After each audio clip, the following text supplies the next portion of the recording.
14, 24, por favor. Mateo 14, 24. Mateo 14, 24, si me pueden ayudar ahí en la pantalla también. El que lo encontró, diga, lo encontré. Ya, falta un poco. Mateo 14, 24. Vamos a leer. Y ya la barca estaba, bueno, antes de leer vamos a poner en el contexto. Estuvo Jesús con sus discípulos, Jesús se fue un tiempo y le dijo a sus discípulos, ustedes váyanse nomás, si es que yo me imagino que les dijo, chicos, si es que yo no llego, ustedes váyanse con el barco y no se preocupen de mí. Entonces ellos hicieron caso y se fueron en el barco y estaban en medio del mar y la barca estaba azotada por las olas porque el viento era contrario. Siguiente versículo. Mas, a la cuarta vigilia de la noche, Jesús vino a ellos andando sobre el mar. Y los discípulos, viéndole andar sobre el mar, se turbaron diciendo, un fantasma, y dieron voces de miedo. Pero enseguida Jesús les habló diciendo, tened ánimo, yo soy, no temáis, no tengan miedo. Entonces le respondió Pedro y dijo, Señor, si eres tú, manda que yo vaya a ti sobre las aguas. O sea, si eres tú, que yo también camine por sobre las aguas. Y él le dijo, ven. Y descendiendo Pedro de la barca, andaba sobre las aguas para ir a Jesús. Pero al ver el fuerte viento tuvo miedo y comenzando a hundirse dio voces diciendo, Señor, sálvame. Al momento Jesús extendió la mano asió de él y le dijo, hombre de poca fe, ¿por qué dudaste? Y cuando ellos subieron en la barca, se calmó el viento. Entonces los que estaban en la barca vinieron y le adoraron diciendo, verdaderamente eres Hijo de Dios. Vamos a orar, ¿les parece? Gracias, amado papá, por este día, por estar reunidos en familia. Señor, muchas gracias por todo lo que tú nos vas a entregar. Papito, todo espíritu de distracción, de cansancio, se va de nuestras vidas en el nombre de Jesús y declaramos que nuestro espíritu está dispuesto para lo que tú nos quieres entregar, papito. Gracias, Señor, en el nombre de Jesús. Amén. Bueno, este texto es algo increíble que pasó y fue un suceso que yo me imagino que Jesús quiso tenderles este panorama a los discípulos para enseñarles muchas cosas a través de esto. Lo que hoy día les voy a compartir es algo que venimos ya compartiendo, que el Señor nos ha estado mostrando, que el Señor nos ha estado animando. Y para los que anotan, yo les voy a hablar, o la prédica, le puse como título La vida de fe. Repita conmigo, la vida de fe. Nuevamente, la vida de fe. Como ustedes saben, en nuestra vida cuando nosotros nacemos, desde ya somos expuestos y se nos presentan muchos desafíos, muchas metas, muchos proyectos, muchos sueños. Ya de partida entrando al colegio, ya empezamos a luchar con cumplir estos objetivos. Uno está en kinder, después pasa a primero, después toda la básica, uno trabaja con relación a cumplir un objetivo. ¿Cuál objetivo? Es pasar el curso, ¿no es cierto? Entonces todos los niños empiezan a desarrollar el cumplimiento de objetivos, de metas, de tareas, de responsabilidades, etc. Pasamos a media, a la educación secundaria y primero, segundo, tercero y cuarto también luchamos por pasar de curso en la universidad y así para adelante en nuestra vida, toda nuestra vida. Si es que hay algún chiquitito allá, si es que no está en la guardería dentro, recuerden que la guardería está a los 3 años, si es que no está en la guardería y no está en clases, está con su papito sentado al lado, ¿ya? Ningún chiquitito esté allá solito jugando. Por favor. Ya, volvemos. Entonces nuestra vida se basa de desafíos, de metas, de sueños, de proyectos. Y muchas veces nosotros frente a estos desafíos actuamos de diferente manera. Algunos desafíos somos más aguerridos, algunos desafíos somos más rápidos en cumplirlos, otros desafíos somos más lentos, otros muchas veces no los cumplimos. ¿Quién acá, en este auditorio, se propuso en comenzar a hacer ejercicio en el año nuevo? Dijo, el próximo año, desde mañana, voy a hacer ejercicio. ¿Quién? Que levante su mano. No sean mentirosos. Mentir es pecado. Levante la mano. Yo creo que todos empezaron. No, el lunes comienzo la dieta. Esa es la típica. El lunes comienzo la dieta. Entonces después nos vemos enfrentados a que todo en la vida se basa de cumplir objetivos. Todo en la vida es el propósito, la meta. Es quiero comprarme un auto, entonces tengo que ahorrar tanto dinero, tengo que hacer y siempre empezamos a analizar y a estudiar los objetivos que nosotros queremos cumplir. ¿Me hago entender? ¿Sí? Entonces, muchas veces también nosotros en estos objetivos empezamos como cristianos a pedirle al Señor que nos muestre cómo trabajar en estos objetivos. Y nuestra vida, en base cuando nosotros le pedimos al Señor eso en nuestra vida, también nosotros sabemos que mientras cumplimos un objetivo, en nuestra vida existe una palabra que se llama promoción. Repita conmigo, promoción. La promoción es que cuando yo cumplo un objetivo, soy promovido para cumplir uno más grande. ¿Se entiende? ¿Sí? Primero básico, cuando uno cumple primero básico, ahora viene segundo, que es más difícil que primero. Pero yo no puedo pasar al segundo sin antes haber terminado el primero. Y así es nuestra vida. Yo nunca voy a poder esperar algo más grande o soñar con algo más grande si es que antes no paso los objetivos o no supero los objetivos que me he predispuesto a superar. Cuando yo era pequeño, para mí, 1.000 pesos era mucha plata. De verdad. Una vez, quiero confesar, cuando chiquitito le saqué 1.000 pesos a mi mamá. Porque era demasiada plata. Yo si llegaba al colegio con esos 1.000 pesos, era el más millonario del colegio. Y me pillaron. Y me retaron. Y bueno, fue otra enseñanza que creo que se la expliqué una vez. Que mi papá fue conmigo al estadio y me habló de que robar era malo y todo. Y desde ahí no lo hago más. No, pero de verdad, ahí aprendí mucho.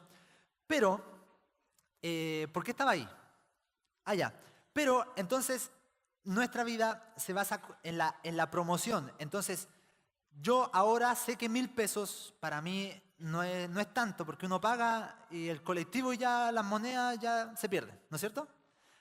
¿Por qué? Porque yo durante el tiempo entendí que el dinero, obviamente por causa de mis proyectos, de mis sueños y de mis anhelos, iba creciendo. Ahora tal vez quiero cambiar el auto, ya antes quería cambiar la bicicleta cuando estaba soltero. Y así sucesivamente.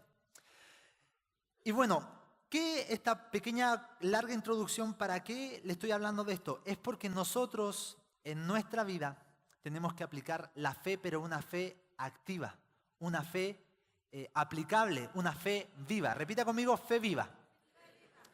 Y yo en base a este versículo que les acabo de leer, vamos a entrar a aprender algunos principios que debemos saber para que nuestra vida de fe crezca, para que nuestra vida de fe se desarrolle.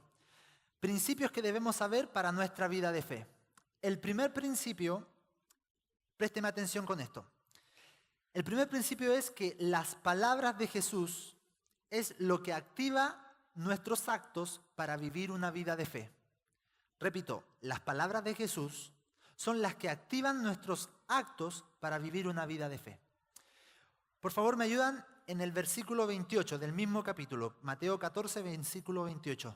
Dice esto: Entonces le respondió Pedro y dijo: Señor, si tú eres, o si eres tú, manda que yo vaya a ti sobre las aguas.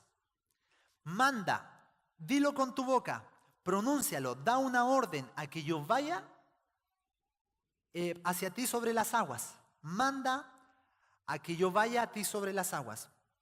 Y el 29 dice, y él dijo, ven. Y descendiendo Pedro de la barca, andaba sobre el agua para ir a Jesús. Pedro entendía algo.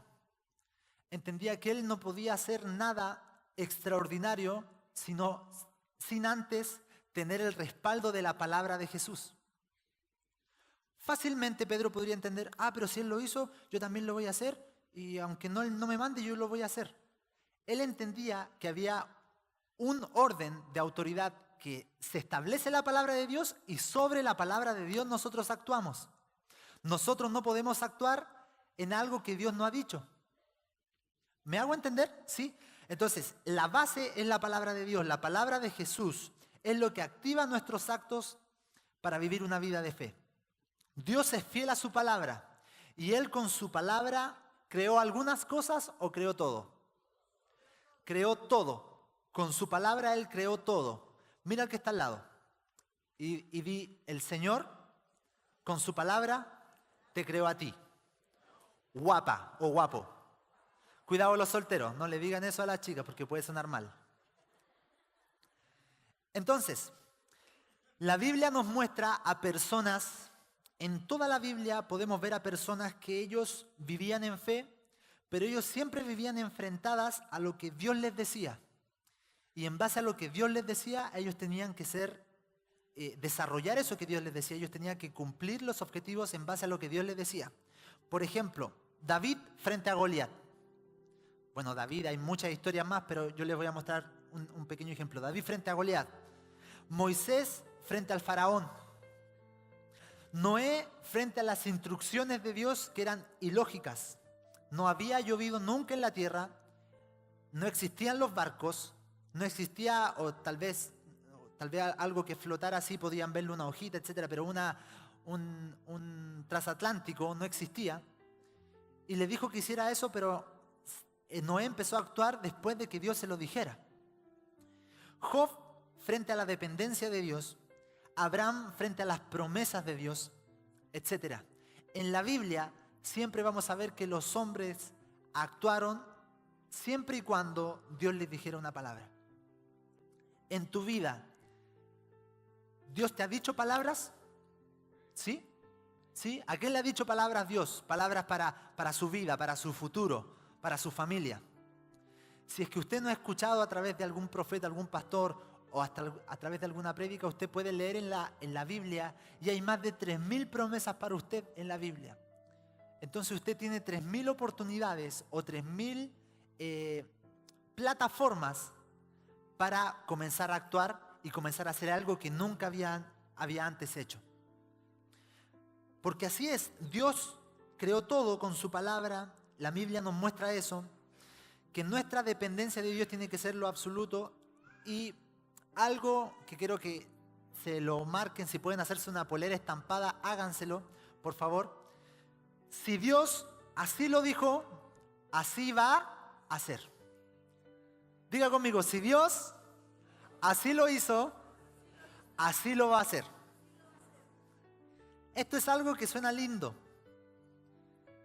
pero en momentos en que nosotros vemos todo medio complicado, todos patas para arriba, como dice el chileno, nosotros decimos, ¿realmente si Dios lo dijo así lo va a hacer? ¿Realmente es así? Y ahí tenemos que empezar a activar nuestra fe. Entonces, por eso decimos que la palabra de Jesús es lo que activa nuestros actos para vivir una vida de fe. Punto 2, o número 2. La fe se deletrea riesgo. Repito, la fe se deletrea riesgo. Pedro en ese momento tenía dos opciones. Pedro preguntó esto, se estableció la palabra de Jesús en su vida y tenía dos opciones. La primera opción es quedarse en la barca o la segunda opción era caminar por el agua. La segunda opción fue la más riesgosa y es la que Pedro tomó. Caminar por el agua, porque el agua no era el laguito, no era la lisera. En las Escrituras dice que el agua estaba turbulenta, había muchas olas golpeando la barca. Era como un mar. Entonces, una cosa es, yo me imagino si soy Pedro, yo digo, a ver, si fuera así, tranquilito el agua, fácil, po. Ya por lo menos uno baja así, tranquilito, y aunque me hundo tranquilito porque nada se mueve. Pero con el agua turbulenta había un riesgo que era el 100%. Y eso es lo que Pedro tomó, el riesgo de caminar por el agua. El riesgo estaba latente, el mar estaba turbulento. En 2 de Corintios 5, 7 dice, por fe andamos, no por vista. Pedro, él en ese momento estaba modo fe. Él estaba viendo más allá de las circunstancias. Él no estaba viendo el agua turbulenta. Él estaba firmado ¿de qué? De la palabra de Jesús. Eso era lo que tenía Pedro. Eso era su 100% de seguridad, la palabra de Jesús. Ustedes algunas veces pueden, o nosotros podemos estar en la vida así. Tal vez el agua está turbulenta. Tal vez hay una palabra de Dios, pero en nuestra vida vemos que todo el agua se está entrando al bote y que en algún momento nos vamos a hundir. Y el Señor te está diciendo, camina por el agua. Ven, camina por el agua. Tal vez por alguna inquietud que nació de ti mismo, porque el caminar por el agua de Pedro no nació del corazón de Jesús, esa intención. Nació de la intención de Pedro, nació del corazón de Pedro. Él quiso caminar, él vio a Jesús y dijo, si él lo puede hacer, yo también quiero hacerlo. Y después de eso, la intención que hay en mi corazón, o la intención puede empezar en mi corazón, pero si hay una palabra de Dios, tengo que hacerlo. Si algunas veces estamos en este mar turbulento sin ver nada, o muchas veces, la pregunta es si es que usted ha hecho algo a oscuras o sin ver nada en adelante. Si es que usted ha hecho algo sin saber lo que va a ocurrir más adelante, tal vez alguna inversión un poco riesgosa, tal vez alguna relación, algún saludo, tal vez incluso acercarse a una persona a orar. Si lo vemos a los ojos humanos, acercarse a una persona para orar por ella es algo riesgoso. Orar por una sanidad de una persona es algo riesgoso. Yo estaba escuchando de un pastor que tuvo la oportunidad de participar en ¿cómo se llama? En un evento de milagros y gigante en un estadio. Y él dijo que era parte del grupo pastoral que estaba intercediendo mientras el pastor principal estaba predicando y orando por las personas. Y ellos estaban intercediendo y de repente veían gente en silla de ruedas, gente con muletas. Entonces ahí empezaba el riesgo, ¿no? De decir, oh Señor, a ver, Señor, ¿voy a acercarme o no voy a acercar a orar? Y estaban así y empezaban a orar de lejos, ¿no? Señor, bendícelo, Señor, que se levante, Señor. Que se levante de esa silla de ruedas. Y cuando de repente el de la silla de ruedas lo miraba, que se levante, Señor, de la silla de ruedas. Que se levante, que se levante, que se levante. Siempre él contaba que estaba esa lucha. Que él tenía que salir, pasar, como decía el pastor Roger la otra vez, pasar la línea de gallina y llegar a un lugar donde nos sentimos incómodos. La fe se deletrea riesgo y el riesgo es incómodo. ¿Quién ha tenido la oportunidad de ir a subirse a una montaña rusa? Que levante su mano. Sí. ¿Es riesgoso o no es riesgoso? Sí. Y más la que está en la FISA, ¿verdad? Es como que la adrenalina no es porque se mueve, sino es que para que no se caiga la cuestión que suena toda. ¿Es riesgoso o no es riesgoso? Sí, pero uno lo hace. Y después que termina uno se siente bien. Después dice, oye, este riesgo la pasé bien, sí, estuvo ahí bien tranqui, lo pudimos pasar bien. El Señor te está diciendo, todo riesgo que tomes en tu vida, si es a través de mi palabra, la vas a pasar bien. Todo riesgo, al final de haber terminado ese milagro, la vas a pasar bien. Tal vez en el riesgo tú estás ahí, ay, así, siempre, pero siempre en el Señor es todo bueno. Todas las cosas nos ayudan a bien a los que somos hijos de Dios. Amén. Entonces, la fe es riesgo. Cuando nos acercamos a alguien por primera vez y oramos por esa persona y esa persona se sana, ocurre un milagro, ese es el fin del riesgo. El resultado del riesgo es el milagro. Lo único que te separa a ti de la situación actual a la situación de milagro es la fe, es el riesgo. El riesgo es el puente que une estas dos montañas.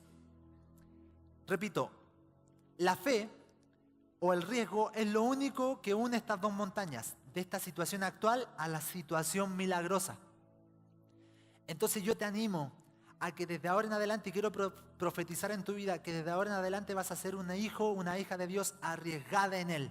un hijo o una hija de Dios que va a creer las palabras que Dios tiene, va a empezar a tener una fe viva y esos puentes se van a poder construir para que muchos milagros comiencen a suceder. El milagro está después del riesgo. ¿Amén? ¿Sí? ¿Lo toma, no? ¿Lo cree? Amén. Cuando perdemos el control, Dios toma todo el control. Si perdemos parte del control, Dios toma esa parte del control. Pero si perdemos todo el control, Dios toma todo el control. Y yo prefiero, si ustedes me preguntan a mí, yo prefiero perder todo el control para que Dios tome todo el control. En su vida, en su familia, en su trabajo. Muchas personas tienen temor a cambiarse de trabajo. No toman el riesgo. Ojo, no estoy diciendo ya salgámonos todo del trabajo. No estoy diciendo eso. Sino que hay posibilidades de trabajo realmente genuinas. Y hay algunas personas que por el tema de la comodidad, de el temor a enfrentarse con algo nuevo, no se arriesgan. Y muchas veces el Señor te está diciendo, a ver, despierta, hijo. Te estoy llevando a una nueva estación. Te estoy llevando a un nuevo peldaño. Te estoy llevando a que tu fe comience a ser una fe activa. Para que empieces a vivir una vida de fe. Amén. Entonces, lo primero era, las palabras de Jesús es lo que activa nuestros actos para vivir una vida de fe. Y lo segundo es que la fe se deletrea riesgo. Tercero, cuando estamos confiados en Dios, el mundo va a querer atemorizarte. Repito, cuando estamos confiados en Dios, el mundo, el enemigo va a tratar de atemorizarte, de sacarte de ese estado de confianza, de esa confianza, de esa tranquilidad. Miren lo que pasó. Dice en el 30, pero al ver el fuerte viento, Pedro tuvo miedo y comenzó a hundirse. Y dio voces diciendo, Señor, sálvame. Señor, sálvame. Al momento Jesús extendió la mano, asió de él y le dijo, hombre de poca fe, ¿por qué dudaste? Hombre de poca fe, ¿por qué dudaste? Nosotros hemos aprendido de que en la Escritura sale que Dios le da a cada uno una medida de fe, ¿verdad? Medida de fe. Entonces, si nos basáramos literalmente en lo que dice ese texto, Pedro fácilmente podría haberle dicho a Jesús, cuando Jesús le dijo, hombre de poca fe, Pedro le hubiera dicho, pero ¿por qué me dices que yo tengo poca fe? Si la fe que tengo tú me la diste. Tú me diste esa medida de fe. ¿Por qué me criticas de esa medida de fe si es que tú me la diste? Es lo mismo que Dios me recriminara por mi altura. Es que eres muy alto. Yo le diría, oye, pero si tú me hiciste así, ¿por qué me estás reclamando de algo que tú me hiciste? Entonces ahí tenemos que entender de que cuando dice de poca fe, no es que él tiene poca fe, sino que dejó de utilizar la fe. Empezó a ver alrededor, empezó a ver las circunstancias, le prestó más atención a las circunstancias que a Jesús. Entonces, al momento en que nosotros le prestamos más atención a las circunstancias externas que muchas veces son del enemigo, comenzamos a dejar de utilizar la fe. Y la fe es un don, y los dones se ejercitan, es como un músculo. Si yo no ejercito la fe no se desarrolla. Si yo no ejercito la fe no se desarrolla. Entonces, la duda y el temor anulan la fe. La duda y el temor en nuestras vidas anulan la fe. Cuando hay duda, yo empiezo a preguntarle al Señor, ¿pero por qué? Hijo, hace esto, ¿pero por qué? Hijo, hace esto otro, ay, pero si me sale mal. Hijo, hace esto otro, ay, sí, pero ¿por qué? No sé si han visto, de repente hay una edad donde los niños preguntan todo ¿por qué? Sí, pero ¿por qué? Sí, hijo, ¿por qué esto así? Porque sí. ¿Pero por qué? ¿Pero por qué sí? Te preguntan. Y muchas veces nosotros somos así con el Señor y el Señor te está diciendo, hijo, muchas veces no vas a entender algunas cosas que yo te estoy mostrando, pero tienes que hacerlas. Porque yo tengo todo el conocimiento, porque tú eres mi hijo y yo nunca te voy a desamparar. Si tú le explicas a un niñito pequeño de que meter los dedos al enchufe está mal, posiblemente no te va a entender por qué está mal. Hasta que uno dice, porque yo soy tu papá y te lo digo. Y ahí el niño lo deja de hacer. no va a entender por completo por qué no hay que meter los dedos al enchufe. Y nosotros recriminamos eso a nuestros hijos, pero también somos así con Dios.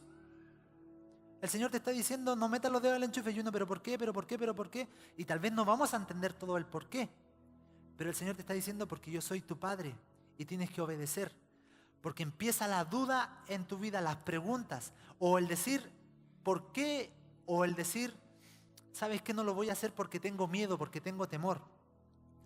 Entonces, al momento de ver lo que nos rodea, perdemos el trabajo que nosotros estamos ejercitando, el trabajo que nosotros estamos haciendo para ejercitar nuestra fe. En las Escrituras, Dios nos dice que nos dio espíritu de temor, ¿o no? ¿No? ¿Qué espíritu nos dio el Señor? Espíritu de valentía, ¿no es cierto? Dice, yo no te he dado espíritu de cobardía, sino de poder, de amor y ¿de qué? De dominio propio. Repita conmigo, Dios me dio un espíritu de poder, de amor y de dominio propio. Siga repitiendo, yo no dejaré que la duda ni el temor entre a mi vida. Yo no dejaré que la duda ni el temor anule mi fe. En el nombre de Jesús, amén. Denle un fuerte aplauso al Señor. Amén.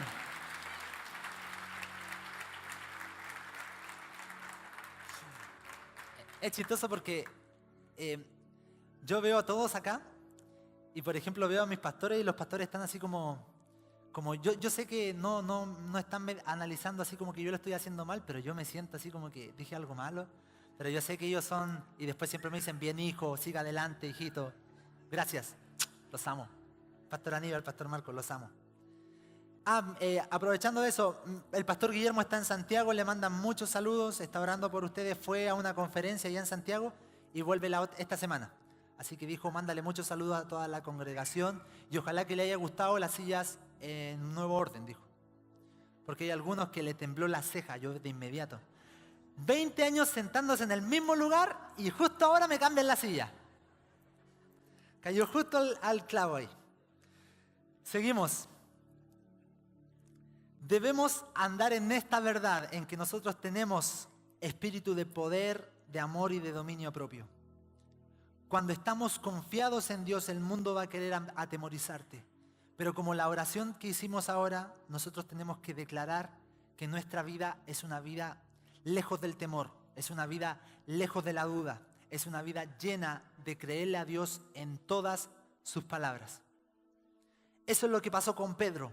Pedro estaba ahí, pidió auxilio al Señor y el Señor le dijo, ven, que tranquilo, si tal vez yo sabía, en mi gran conocimiento yo sabía que en algún momento te ibas a hundir, pero yo iba a estar acá.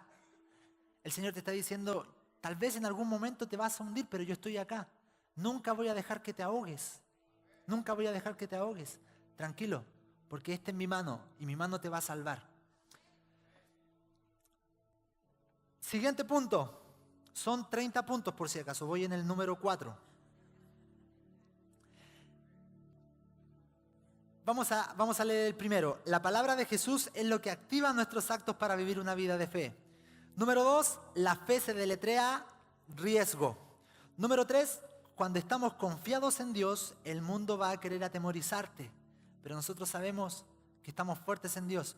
Usted sabe, tiene que entender, esto es súper importante, tiene que entender que al momento en que usted entregó su vida al Señor y empezó a alinear su vida en Él, de inmediato en el infierno imprimieron un se busca y lo pegaron ahí con su foto. Se busca. Él es peligroso. El diablo le dijo a todos los demonios, Él es peligroso. En ese momento uno no tiene que tener temor porque uno dice, Él ya está vencido. Él está usando sus últimos cartuchos, pero es como que ya sabemos el final de la historia. ¿Quién ha visto una película más de 2 veces? Uno ya sabe qué va a pasar, ¿no es cierto? Pero igual la ve porque así... Eso está pasando. Así que tranquilo porque tenemos la victoria en Cristo Jesús.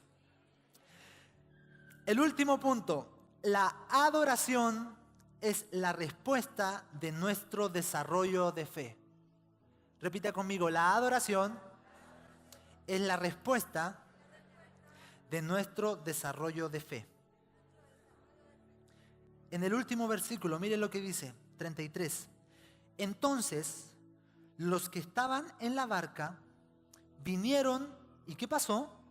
Y le adoraron, diciendo, verdaderamente eres hijo de Dios.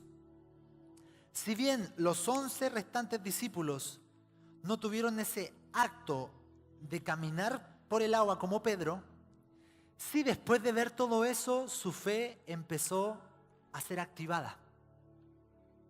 Yo creo que por algo Jesús caminó por el agua, para mostrar su poder, para mostrar que a pesar de las diferentes circunstancias, Él se le iba a arreglar como Dios sabe hacerlo, pero también para empezar a motivar que crean, que crean, que crean, que crean, que crean, que crean y que crean.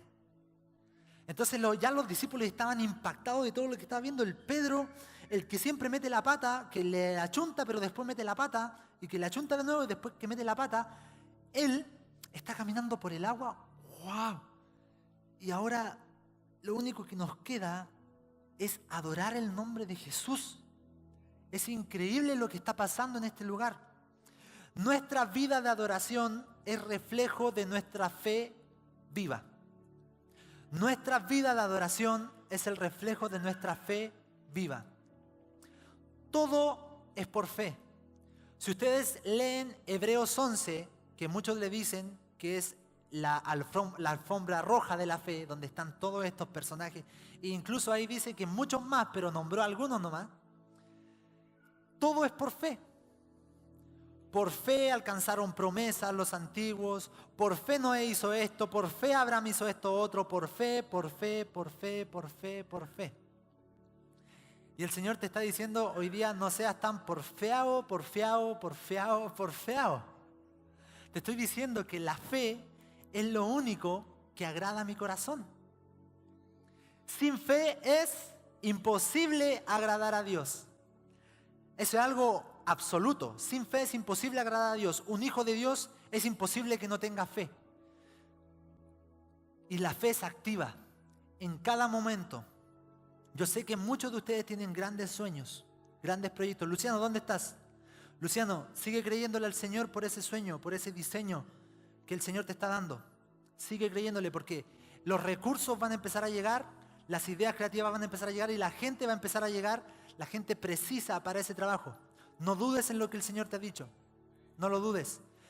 Porque así es, de eso se trata. Nuestra adoración se basa en rendirnos a Él por completo, reconociéndolo como nuestro Señor. Lo único que les quedó a los discípulos es decir, verdaderamente tú eres el Hijo de Dios. Verdaderamente tú eres el Hijo de Dios. Todo este texto que lo podemos ver en Mateo 14, del 24 al 33, yo sé que hay mucho más, muchas más enseñanzas a través de este texto. Pero es un texto lleno de la fe activa de personas y de la manifestación gloriosa del poder de Jesús. Y es algo que va a empezar a pasar en nuestra congregación, en tu familia, en tu vida. La manifestación poderosa de Jesús se va a manifestar en todo lo que tú estás haciendo. Pero lo importante es que nosotros tomemos pasos de fe.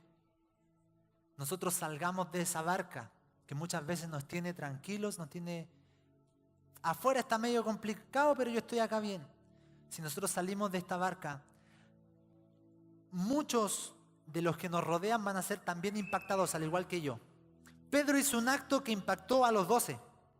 No fue un acto que solamente fue para él, sino que llenó de increíble revelación a los 12, llenó de fe a esas personas, empezaron su mente empezó a estallar. Y como resultado vino la adoración. Como resultado vino la adoración, que es algo hermoso. Víctor, este es un nuevo tiempo para ti, amigo.